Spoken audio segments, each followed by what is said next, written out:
Good evening. I'd like to talk to you about something that I've been interested in for many, many years. I'd first like to set the scene. The scene is 1985. That was the year when Dennis Taylor played Steve Davis. I don't know if you remember that. Do you remember Dennis Taylor was the hero that year? However, I want to talk to you about what I believe to be the hero of snooker. Now, about 6 or 7 years ago, my colleague Dave asked me to play a game of snooker. We then chose a pub, went to that pub, and we played snooker for approximately 4 years. After 4 years, we'd actually become quite good. So at that point, we decided that, hey, well, it's time we bought ourselves some equipment.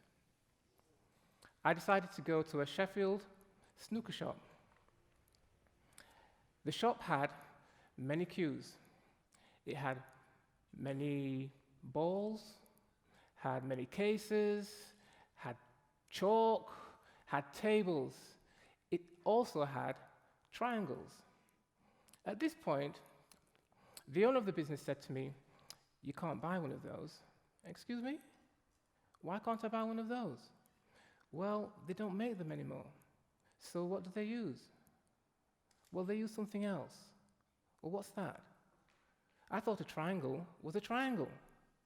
"Well, it is. Let me show you." This is a triangle. Everybody knows this to be the triangle that they use in snooker.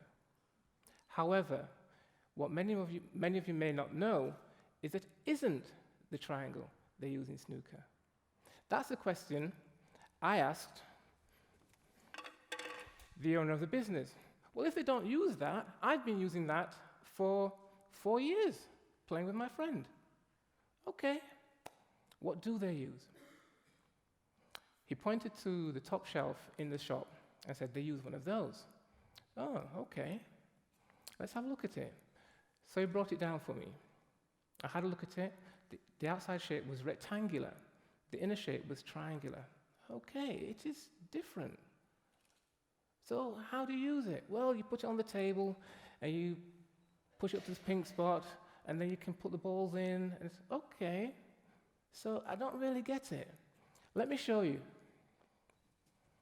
What they actually use in snooker is this. This is a snooker triangle. Now, if you cast your mind back to 1985, this is what they were using. So since 1985, people have been playing snooker using the wrong triangle. Okay, so what's so different about this triangle? There's a triangle in the middle, got an outside shape here. Okay, I'm okay with that. Turn it around, and you can see there are wheels on the back. Why are the wheels on the back? Well, you place a triangle on the table, and it can roll smoothly up and down the table. Why is it square or rectangular? Well, you place this edge on the top cushion, which then makes it parallel to the top cushion. There's a pointer just here. You place that on the black spot. Once you've done both of those things, you can then roll the triangle up to the pink spot with the balls in there, remove the triangle, and then you have your red balls perfectly placed on the snooker table. Now,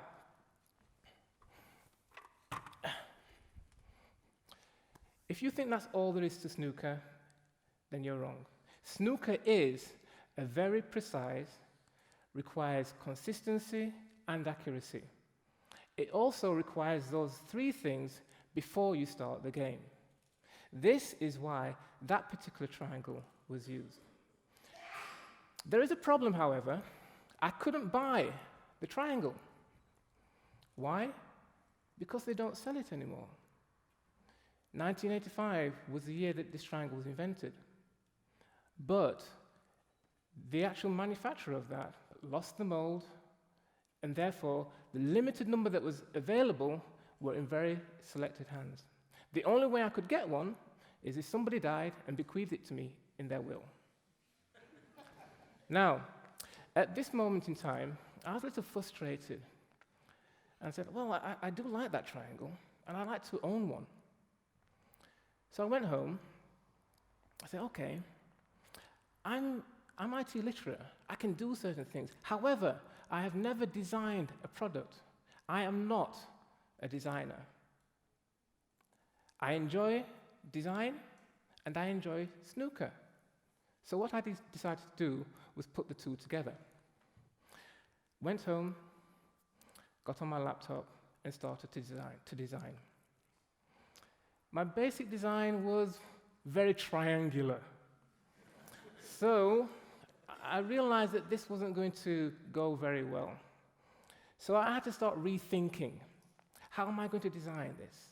And having an analytical mind, I decided, okay, it's got rollers, it's a triangle, it needs to be modern, it needs to have something that will make it noticed. So, bearing that in mind, I started to redesign my triangle.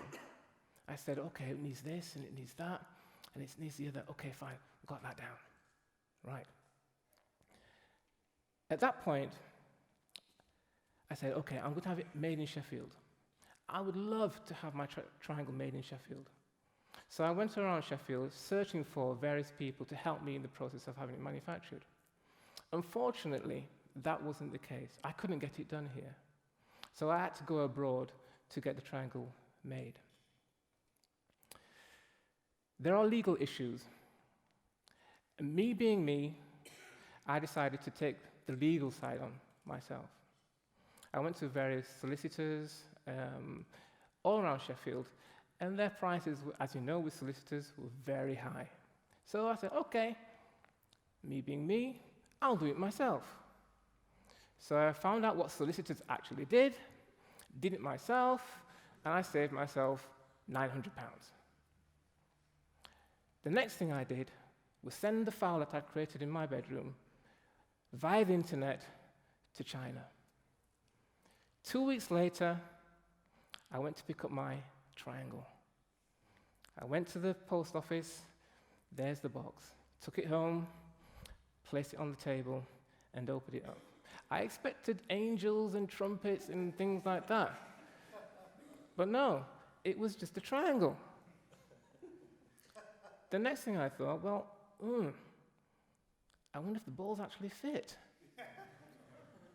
So fortunately, I got some snooker balls, placed them in, bingo. My triangle actually worked as a triangle. Now, the next thing is, I got my first prototype.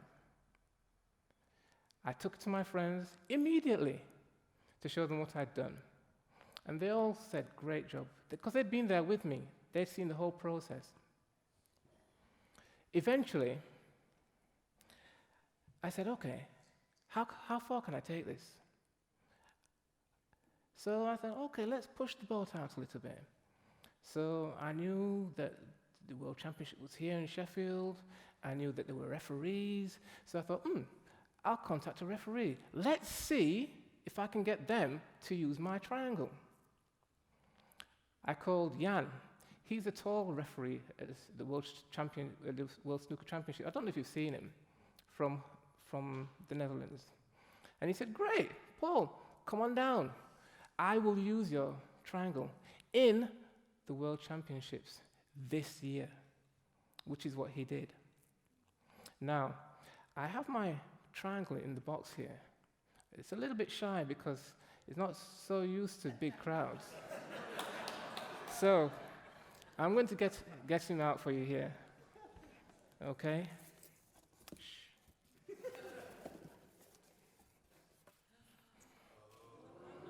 Okay.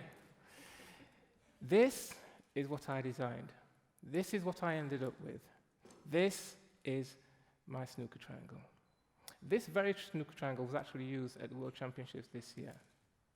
Now, it has a pointer, it has wheels. And it's square.